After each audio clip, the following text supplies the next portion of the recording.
Very pleased to have you here and to welcome you here for this lunchtime public meeting on the question of the transformative impact of cash transfers, looking at the role of cash transfers in transformative social protection. My name is Anna McCord and I'm one of the research fellows in the social protection programme in ODI. And I'm really delighted to welcome you here because we're very keen to contribute to stimulating a debate around different aspects of social protection. And we value very highly the collaboration that ODI has with the NGO sector and seeing how we can stimulate flow of ideas, because sometimes the researchers and academics are somewhat separated from the NGO community. And I think there's tremendous value in promoting that flow of ideas between the two sectors. So thank you very much for coming. And before we begin, let me just say a few words of housekeeping. For the ladies lavatories are out this door and then on your right. For the gentlemen, you need to go down the corridor and then on your left. If the fire alarm sounds while we're meeting, it is a genuine fire.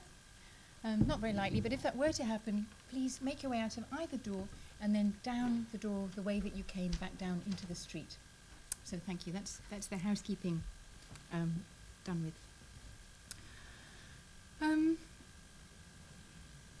What I'd like to do is to welcome the three speakers that we have today to present. We have Gabby Smith from Concern Worldwide, who will be presenting recent research by Oxfam and Concern, looking at cash transfers and gender relationships, and drawing on evidence from Indonesia, Kenya, and Zimbabwe. Yeah. Next, we'll have Dr. Wale Orsofisan, who's a social protection advisor in Help Age International. And he will be looking at the whole relationship between the state-citizen relationship and how cash transfers can or can't contribute to this and under what conditions that may occur. And finally, we'll have a presentation by Nicola Haifa from Save the Children, who will be looking at the impact of cash transfers on children's well-being and the role of different social relations in mediating the impact of cash transfers on children's well-being. And I think this should be a very interesting set of presentations. Once each presenter has finished, after about 15 minutes, Rebecca Holmes, the gender and social protection expert from the social protection programme in ODI, is going to say a few words reflecting on what we've heard and also raising some of the issues which relate back to our own work. And then we'll open the floor for a general discussion. And we're looking to finish by about 2 o'clock. When you intervene, I'd like to make a request. Please speak into the microphone, because this event is being recorded and it will be available on the ODI website. It's being streamed live and it will also be available on the ODI website. So if you do contribute during the course of the meeting, please take a microphone, give your name and also your institutional identity. And also, for your interest, within early next week, we should have a full documentary record of the discussion. So if you're wanting a written record of the discussions, they will also be available on the ODI website next week. So, thank you very much. Without further ado, I'd like to pass over to the first presenter, Gabby Smith. Hi everyone. My name is Gabrielle Smith. I'm the Social Protection Advisor for Concern Worldwide. I'm here to present the findings of a research report which Oxfam and Concern commissioned jointly last year, which is looking at the impact of cash transfers in emergency situations on gender dynamics, both within households and within communities. The rationale for the research, it's because cash transfers are now being increasingly used in many different emergency contexts, and they're increasingly, if not often exclusively, being targeted at women. And when you read the literature behind this, there's often several stated assumptions. You can see from the slide, documents often talk about the fact that this aligns with a woman's productive role in the household. But they also make implicit and sometimes explicit assumptions that men, conversely, are irresponsible with cash and are not going to use it wisely. And even that the cash transfer, by being put into the hands of the woman, has an empowerment objective as well, so it can improve the status of women either in the household or in the community.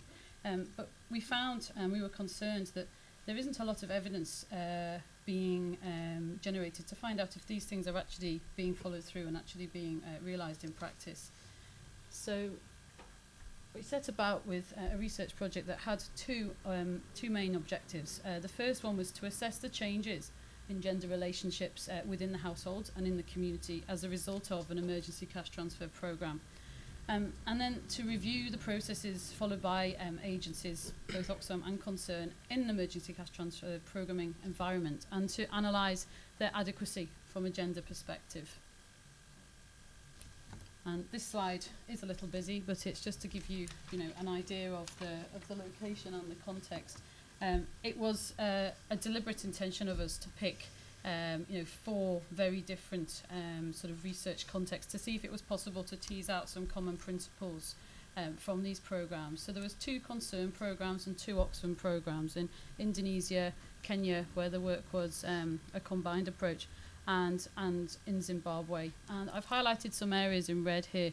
You can see that none of the 4 programmes had an empowerment objective.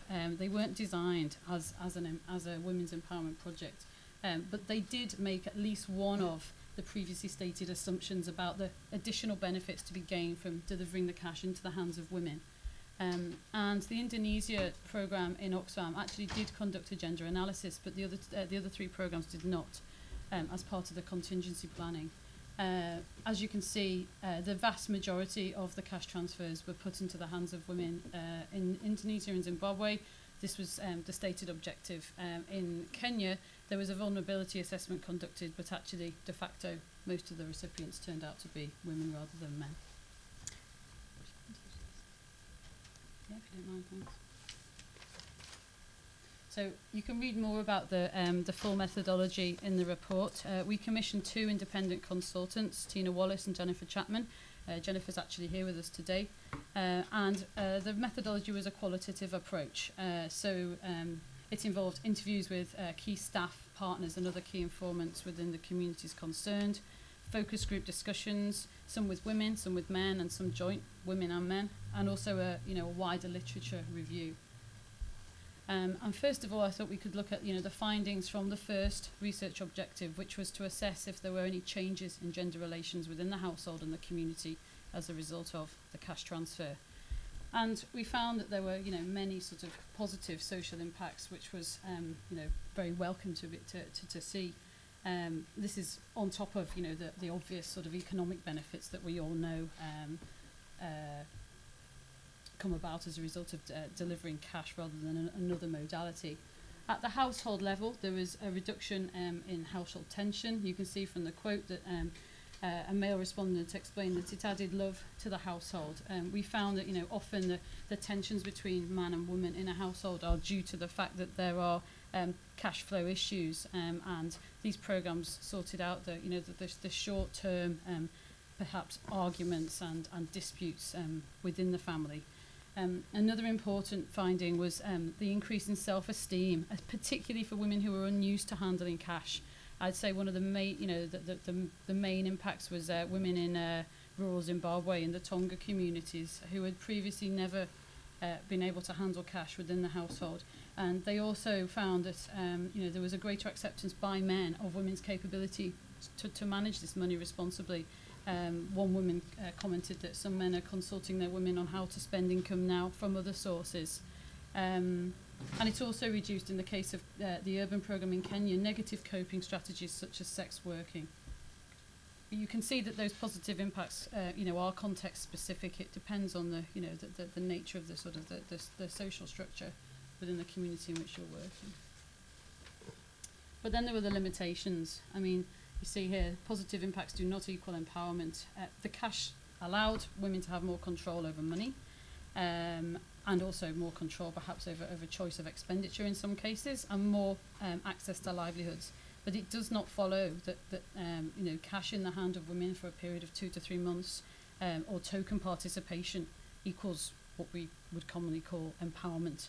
I think the research finds that there's a lot of sort of social, economic and structural barriers that underpin inequality. Lack of access to cash is one of those barriers, but the programme, without providing support for deeper change, is unlikely to remove the other barriers that women face in their daily lives. And we actually found that delivering cash in this particular way is in danger of cementing gender stereotypes.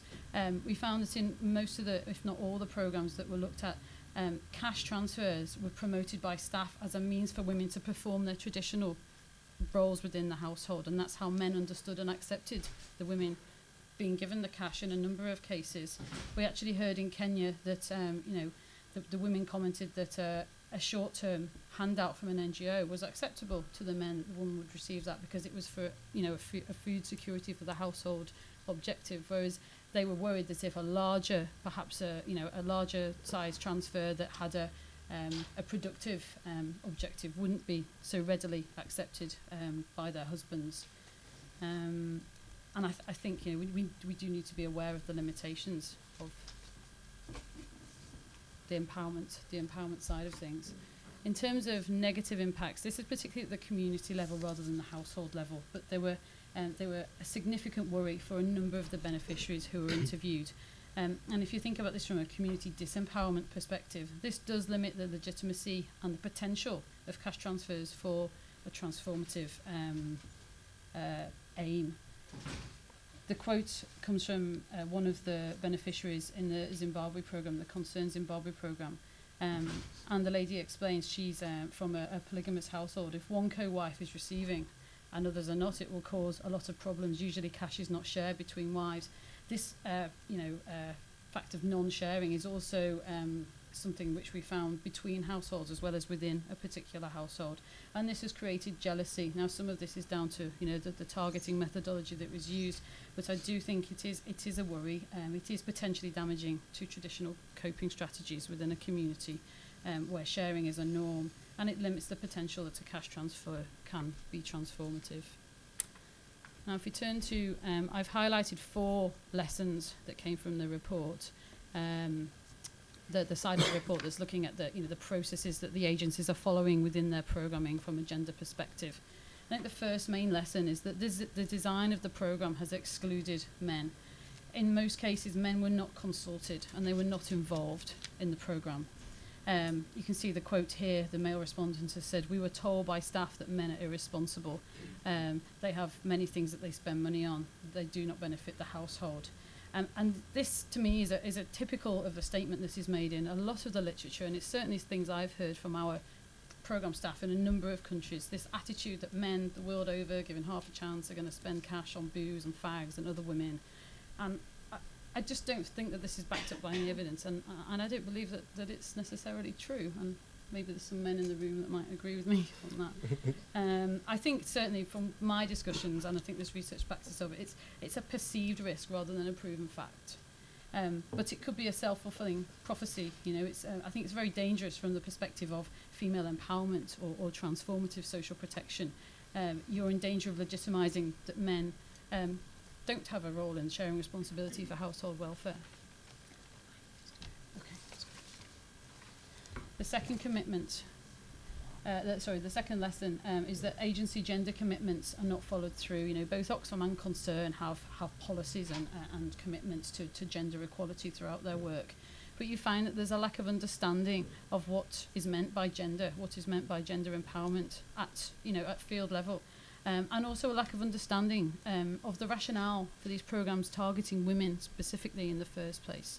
And this can lead to a lack of buy-in to these concepts. So what Jenny had found in part of her research was that when you're talking to the program staff, empowerment is a non-controversial topic only when it's seen as supporting women to perform their traditional roles rather than something perhaps more transformative. And for me, this is probably the most important thing to come out of the research from my perspective, the flawed logic of the rationale of targeting women. I mean, you see from this top bullet point, many women still defer to men on expenditure decisions. So putting the cash into the hands of a woman does not necessarily equal a change in the shift of the power relationship in the household. And this equally proves that men are not irresponsible with cash. They are often involved in making the decisions on how the cash that's being given is spent, and it's being used wisely. And we also found that women, in a number of cases, had to negotiate with the men in the household or the men in their life to find ways to hold on to the cash. And this additional burden hasn't been considered in the design. And you could think about this positively in the sense that the women are finding space to negotiate, but it means that in a number of cases they weren't getting the maximum potential value for that cash. They either had to spend it quickly on the first day, regardless of the market price, or they had to give a percentage of it to the man. And in this one case, Zimbabwe, we were forced to give $1 or so, but the transfer value is $6. So that's nearly 20% of the value of the transfer has gone in this negotiation.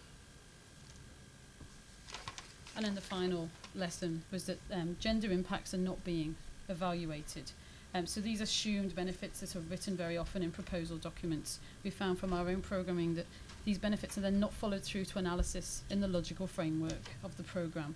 But we all know, a gendered approach, it does have social implications. So we really should be monitoring a do no harm principle in these emergency programmes at the very least. And perhaps, I know there's maybe one, maybe two donors in the room, so I'm going to be very careful with how I phrase this, but perhaps we don't evaluate them because we don't find a need to.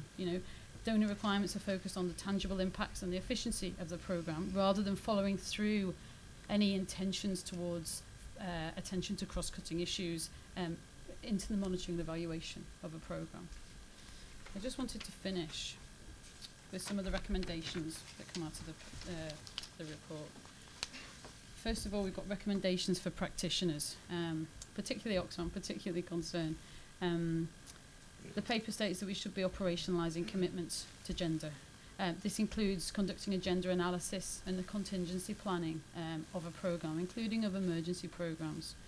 That there needs to be clarity for staff, for partners and for men in the community as well as the women on the targeting rationale, and that this should be based on facts.